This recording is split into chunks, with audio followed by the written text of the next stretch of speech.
ওখানে আমি ওই বিষয়ে কোনো কথা তুলিনি, বার্তা স্যারও ওখানে ছিলেন। তিনি কিছু বলেছেন না, ওই বিষয়ে কোনো কথা আমি তুলিনি বার্তা স্যারের কাছে। আচ্ছা, বেশ কিছুক্ষণ ফিরহাদ হাকিম, অরূপ বিশ্বাসের সাথে মিটিং হলো, তখন কি ওদের দলে ফিরে যাওয়ার কোনো দলে? না না না, ওখানে আমাকে চায়ের অফার করছিল, রোলের অফার করছিল, এতটুকু ওখানে কথা হচ্ছে। খেলেন চা, রোল খেলেন? অবশ্যই খাইছি। এই যে প্রস্তাবটা আজকে সর্বসম্মতিক্রমে তো পাশ করলো, বিরোধীদের রীতিমতো চাপড়ানো হলো বেঞ্চ, তো আপনি কি করলেন? আমি নির্বাচিত হয়ে আসার পরে এই একটা প্রস্তাব দেখলাম বাংলার জন্য, বাংলার মানুষের সার্বিক উন্নয়নের জন্য, শাসক বিরোধী এবং ইনক্লুডিং আমিও সবাই মিলে এটাতে সহমত আমরা পারলাম।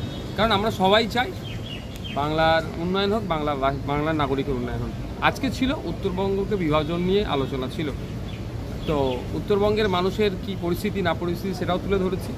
তারপরে বিভিন্ন মিনিস্টার এবং বক্তারা বক্তব্য দিয়েছেন, লিডার অফ অপোজিশন ছিলেন এবং লিডার অফ দি হাউসও ছিল। লিডার অফ অপোজিশন একটা প্রস্তাব রেখেছেন যেটা উন্নয়নের স্বার্থে, এবং লিডার অফ দি হাউস যিনি ছিলেন সেটাকে অ্যাকসেপ্ট করে আরও দু একটা শব্দ তাদের সংযোজন করেছেন।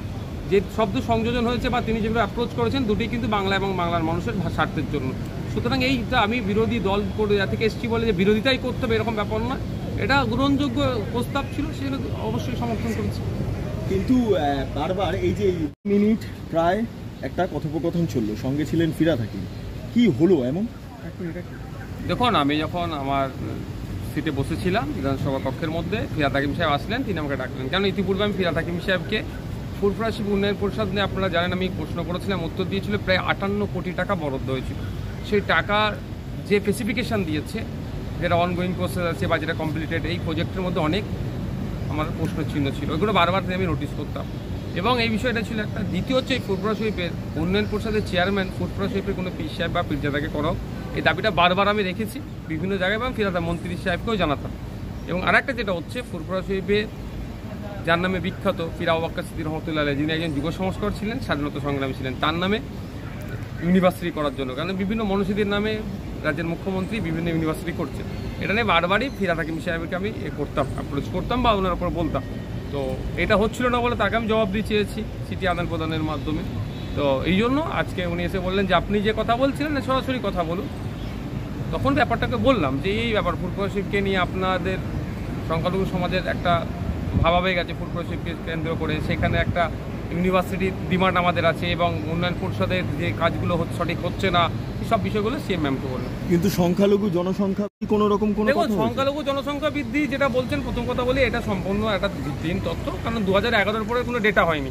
2001 থেকে 2011 যদি বলতে পারি মাত্র 1.80% বেড়েছে পশ্চিমবাংলাতে। যে কথা বলা হচ্ছে না সেগুলো বেড়েছে। আর অনন্ত মহারাজেরটা তো আমি অপন বললাম, উত্তরটাও সেটা দিয়ে দিয়েছে। মানে আমি বললাম যে অনন্ত মহারাজ যেটার কুচবিহারের দাবি করছে, তার বাড়িতে গিয়ে চা খাচ্ছেন, তার সাথে দেখা করছে, সেটা নিয়ে কিছু বলেন।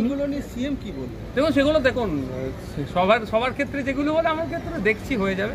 তবে আশা করবো যখন এবার সরাসরি বললাম, এতদিন বলতাম মন্ত্রীকে, এবার সরাসরি কথা হয়েছে ফুরফুরা শরীফের সার্বিক ডেভেলপমেন্ট হোক উন্নয়ন পরিষদে। কারণ ফুরফুরা শরীফ উন্নয়ন পরিষদ শুধু ফুরফুরা শরীফকে কেন্দ্র করে নয়, আর বেশ কয়েকটা অঞ্চলকে কেন্দ্র করে আছে, যেগুলো বিভিন্ন আদিবাসী অধ্যুষিত মানুষজন আছেন, বিভিন্ন বর্ণের সমাজের মানুষও আছেন, তারা উপকৃত হবে। কিন্তু শুধু এইটাই অরূপ বিশ্বাসের ঘরে যে বৈঠক ছিল সেখানে কি হলো? ব্যাপার নয়, আমি ওখানে ফিরহাদ সাহেব ছিল, আমি আবার তাকে রিমাইন্ডার দিতে গেলাম যে দেখুন কি বললো, আপনি এটাকে দেখে দেবেন। কারণ হচ্ছে ফিরহাদ হাকিম সাহেবকে তো আমি দীর্ঘদিন ধরে বলে আসছি এই বিষয়টা নিয়ে, ফুরফুরা শরীফ উন্নয়ন পরিষদের চেয়ারম্যানটা ফুরফুরা শরীফের পীর সাহেবদের বাড়িতে কাউকে করা হোক, চেয়ারম্যান বদল হলো ফিরহাদ হাকিম সাহেবের বদলে তপন দাশগুপ্ত মহাশয় হলো, কিন্তু ফুরফুরা শরীফ থেকে কেউ হয়নি।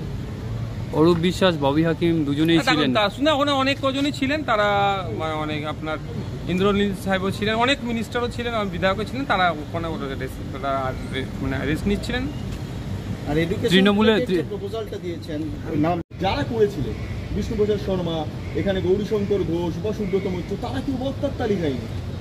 আমি তো বিজেপি পরিষদীয় দলের আমি চিফ হুইপ না, আমি তো বলতে পারবো না তারা কেন বক্তব্য তাদের বক্তা লিস্টে রাখেনি। তবে এখানে বিজেপির পক্ষ থেকে যারাই বক্তব্য দিলে আজকে বাংলা ভাগের পক্ষে কাউকে সওয়াল করতে দেখলাম না, বা গ্রেটার কুচবিহারের নিয়ে একজন অল্প কথা বললো, সেই অর্থে জোরালো সওয়াল কাউকে করতে দেখলাম না, আর না করাটাই বাঞ্ছনীয়। ঠিক আছে, দাঁড়াও আরেকটা প্রশ্ন দিই। ব্যাপারটা হচ্ছে এটা যদি না মুখ খুলতাম তাহলে বড় একটা সেটিং হতো, অনেক বড় খবর থাকতো সারাদিন সাসপেন্সে থাকতো। কিন্তু ব্যাপারটা হচ্ছে আপনাদের মাধ্যমেই এটা বলতে হবে, কারণ হচ্ছে যখন বিধানসভার মমতা ব্যানার্জির কক্ষে শুভেন্দু অধিকারী মহাশয় চা খেতে গিয়েছিলাম, এর নিয়ে অনেক জল্পনা হয়েছিল। এরকম জল্পনার ব্যাপার নয়, কোনো চার দেয়ালের মধ্যে ছিল না, এটা আপনার করিডোরেই ছিল। সিএম এর সঙ্গে কথা